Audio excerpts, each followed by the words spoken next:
Here's my prediction for UFC 279, starting it off with Johnny Walker versus Ion Kutilaba, or Iwan. Man, this is a really hard fight because I truly believe Johnny Walker could win this. Like, just look at his advantages. He's so much bigger, so much taller, has a way longer reach. Ion Kutilaba is like on the small side in terms of just frame, on the small side of light heavyweight. He's really below average when it comes to that. But he does have really great wrestling, good power. I think his cardio has gotten a little bit better because the thing is, he fights with big output, like huge slams, good takedowns, relentless pressure, throws power into his shots. But Johnny Walker showed that he does have good cardio, but that was in slow-paced fights. So I believe it's going to be a little equal. I'll say Johnny Walker has a slight cardio advantage. But the thing is, Johnny Walker has no chin. His chin is the worst. But I still want to pick him because he's so damn good. And he's so damn, his athleticism and his physical attributes is just insane. But I'm going to have to go Ion Kutilaba. I'll probably say second round TKO. Probably, I can see this going back and forth. But yeah, I think it's going to be a finish for Ion Kutilaba. Kevin Holland versus D-Rod, Daniel Rodriguez. This is another close fight that I'm sitting on the fence, but I'm going to have to choose. And when we're looking at these two fighters, both strikers, so we know that Kevin Holland will be comfortable fighting this guy, and he won't have to worry about the takedown. Same for D-Rod, because he's coming off of a win over Kevin Lee. Lee's shown that he can out-grapple D-Rod in the early rounds when he did have cardio until he had no cardio in the second round. Oh my God, Kevin Lee's one of the biggest disappointments I've ever seen in my life for the UFC, but it's alright. Kevin Lee's still a beast. But D-Rod, obviously, he's really durable. I think he can eat the shots of Kevin Holland, unless Kevin Holland catches him clean, which is a big possibility because, I don't know, to be honest, I know people who keep saying that D-Rod's striking is wow, his boxing is so crisp and stuff. I mean, I think I've heard some people say that, but I don't really think it's that good. I think defensively, he's very open. So I think Kevin Holland, if he starts him with the straights, he can catch D-Rod in the middle of his combinations and stuff like that. Plus, Kevin Holland is really fast, especially for this weight class. He's a pretty fast welterweight, considering that he's 6'4" or 6'3", 80 inches of reach. He has good straights, and yeah, it's going to be a stand-up match the entire time. It's just that D-Rod's going to be a little bit shorter, and he's going to have to get in the inside of Kevin Holland, but Kevin Holland's so fast, and he has good straights. He can use that reach, but the power of D-Rod, my God, D-Rod has really good power. I don't know. I'm going to go with Kevin Holland. Decision. I'm going to go with Kevin Holland by decision. He beats D-Rod. Yeah, the fight goes the distance, in my opinion.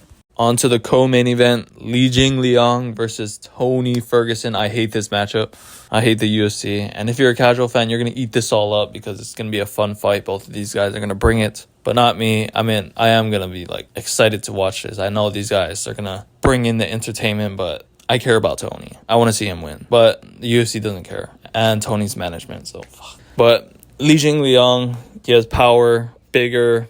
The speed is going to be similar, in my opinion, because I know Tony Ferguson's coming up from lightweight, so he should be the faster guy. But when I was looking at Tony, the pictures of Tony this week, this is fight week, and he is not shredded at all. He's not lean as before. Obviously, he's not cutting as much weight, but it kind of looks like this is his training weight. So that's kind of worrying because he's going to have more useless pounds on him. If I wanted Tony to go up to welterweight, I wanted him to build himself into that weight class because Liang is coming in there lean at 170. Tony Ferguson is coming in there with you can barely see his abs. You can't see his veins anymore. You can't see his shredded muscles anymore. So that's kind of worrying. Plus, Tony Ferguson is 38 years old, so that speed is going down every single day. So yeah, it sucks. So I really don't see that many advantages for Tony except for the ground.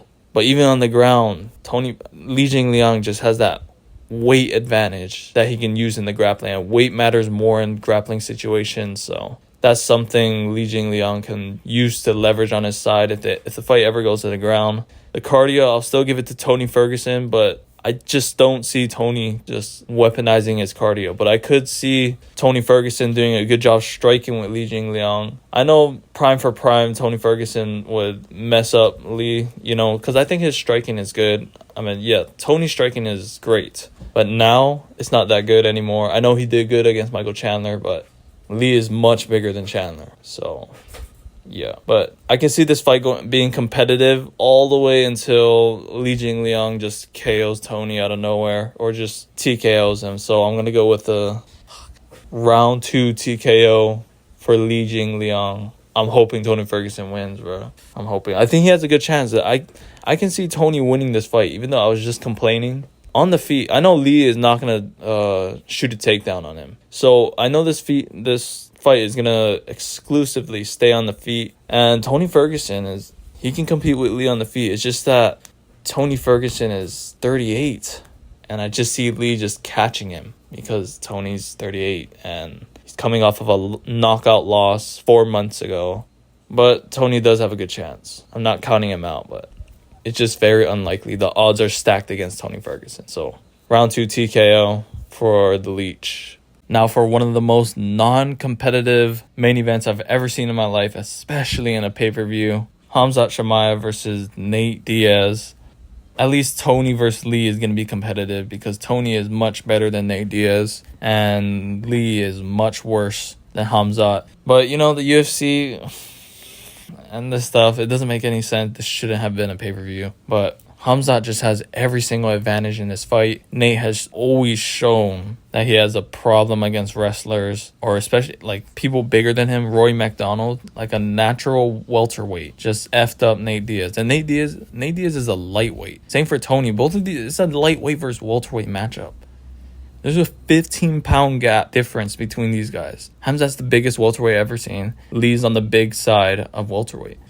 Yeah, it's kind of obvious who's going to win for these fights. And yeah, the odds are like stacked all against Nate Diaz. Like, Nate Diaz is older. He got slower. His output isn't what it was before. Even though Nate Diaz does have the cardio advantage, the output has decreased over time. And yeah, I don't really know how Nate Diaz can win besides Hamzat's ego. The only person that can beat Hamzat Chimaev in this fight is Hamzat Chimaev himself. If his ego gets out of check and like starts doing stupid stuff, like if he starts slapping Nate Diaz around, playing with him, and then when he decides to finish and he can't finish Nate Diaz and he gets tired, then that's when he will lose. But if he fights by his game plan or just beats him up and like get him out of there quickly, it's gonna be like, yeah, that's the only way I can see the fight going. The only way Hamzat loses is if he gets cocky. That's it. Yeah, I don't really know what to say for this fight. Nate, on the feet, yeah, I can see Nate doing something a little bit, like tagging Hamzat a little bit, but Hamzat can just take him down. Like, the grappling is not competitive at all. Like, even Nate's jiu-jitsu ain't gonna do shit for him. He's gonna be like this little kid on the ground, while Hamzat's like this giant ass guy. Hamzat's the biggest welterweight I've ever seen in my goddamn life. That weight bully, goddamn. But yeah, man, I could actually see Nate Diaz going out cold if Hamzat decides to. But I think Nate's still like really durable. Like, some of the shots that he ate from Leon Edwards, I do not know how he was still standing. Same against Jorge. When Jorge landed a head kick while Nate Diaz was in the middle of getting dropped, he was still conscious and still able to recover guard and get his legs in between him and Jorge. So yeah, I can see Hamza finishing him, but I'm pretty sure we can rule out Nate Diaz getting flatline out cold. But there's definitely a possibility. But I'm gonna go Hamzat. I might want to go second round TKO because I feel like he wants to play with Nate Diaz a little bit. But I'm going to go with a first round TKO for Hamzat Chimaev. Just takes down Nate Diaz. Just crush him with his top pressure and his weight, because he's the biggest welterweight I've ever seen, and just smash Nate Diaz. And Nate Diaz will just be blocking and be just on the pure defensive, not being able to move anywhere. Kind of like the Bobby Green versus Islam Makhachev finish, but a little bit more worse, because I feel like that Islam Bobby Green situation was a little bit early, but I think in this fight the ref is just gonna let it go a little bit because it's up to the ref when he's gonna stop it. But it will be stopped because of that. Just strikes coming from the top of Hamza. Yeah. And then here's the rest of my picks. Yep. I think my picks are good. So yeah. Trust me, guys. I got this. My picks are A1.